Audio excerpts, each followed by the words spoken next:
Digital বিপ্লবের এই সময় গণমাধ্যমের সংজ্ঞায় যোগ হয়েছে নতুন মাত্রা। প্রান্তিক মানুষের কথা বলতে এবং দেশের প্রকৃত চিত্র তুলে ধরতে আইপিটিভি এখন এক শক্তিশালী মাধ্যম। সম্প্রতি তথ্য সম্প্রচার প্রতিমন্ত্রী এবং প্রধানমন্ত্রীর উপদেষ্টার উপস্থিতিতে অনুষ্ঠিত মতবিনিময় সভা এই খাতের জন্য এক নতুন আশার আলো হয়ে দাঁড়িয়েছে। দেশের শীর্ষস্থানীয় পত্রিকা ও টিভি চ্যানেলগুলো এই খবরকে গুরুত্বের সাথে প্রচার করার মাধ্যমে আইপিটিভির গুরুত্বই নতুন করে মনে করে দিয়েছে।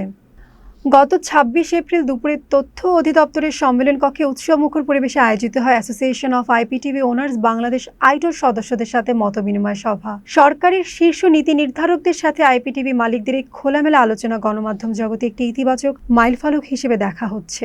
সভায় তথ্য সম্প্রচার প্রতিমন্ত্রী ইয়াসির খান চৌধুরী আইপিটিভিকে প্রান্তিক মানুষের কণ্ঠস্বর হিসেবে অভিহিত করেন। তিনি স্পষ্ট করেন যে সরকার তথ্যের অবাধ প্রবাহে বিশ্বাসী এবং আইপিটিভি হতে পারে সেই প্রবাহের অন্যতম সারথি। তবে এই স্বাধীনতাকে টেকসই করতে প্রয়োজন রাষ্ট্রীয় নীতিমালার সঠিক অনুসরণ এবং বস্তুনিষ্ঠতা। প্রধানমন্ত্রীর উপদেষ্টা ডক্টর জাহিদুর রহমান ডিজিটাল বাংলাদেশ পরবর্তী ধাপ অর্থাৎ স্মার্ট বাংলাদেশ গড়তে আইপিটিভিগুলোর ভূমিকার কথা উল্লেখ করেন। তিনি পেশাদারিত্ব ও দায়িত্বশীলতার সাথে সংবাদ পরিবেশনের মাধ্যমে একটি সুশৃঙ্খল সম্প্রচার ব্যবস্থা গড়ে তোলার আহ্বান জানান। সভায় আইটো নেতৃবৃন্দ আইপিটিভি শিল্পের বর্তমান চ্যালেঞ্জ এবং বিশাল সম্ভাবনার চিত্র তুলে ধরেন। তারা একটি যুগোপযোগী নীতিমালা প্রণয়নের দাবি জানান যা এই শিল্পকে প্রাতিষ্ঠানিক রূপ দেবে। সভা শেষে প্রতিমন্ত্রী ও উপদেষ্টাকে ফুলের শুভেচ্ছা জানানো হয়, যা সরকার ও আইপিটিভি মালিকদের মধ্যে এক চমৎকার সেতুবন্ধন তৈরি করে। এই সময় উপস্থিত ছিলেন আইটোর সেক্রেটারি ও এমইটিভির চেয়ারম্যান ও ব্যবস্থাপনা পরিচালক মিরাজউদ্দিন খান, আইটোর সিনিয়র সহসভাপতি ও জেএটিভির চেয়ারম্যান এমজি কিবরিয়া চৌধুরী এবং জাগরণী টিভির চেয়ারম্যান ও ব্যবস্থাপনা পরিচালক শাহিন আলম স্বপন।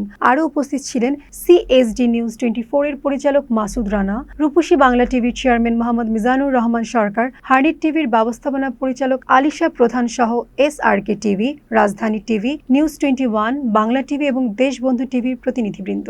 দেশের মূলধারার সংবাদ মাধ্যমগুলোতে এই খবরের ব্যাপক প্রচার আইপিটিভি খাতের প্রতি সাধারণ মানুষের আস্থাকে আরও বাড়িয়ে দিয়েছে। যদি সরকারি সহযোগিতা এবং সঠিক নীতিমালা নিশ্চিত হয়, তবে আইপিটিভি হবে আগামী স্মার্ট বাংলাদেশের সবচেয়ে আধুনিক ও প্রভাবশালী গণমাধ্যম।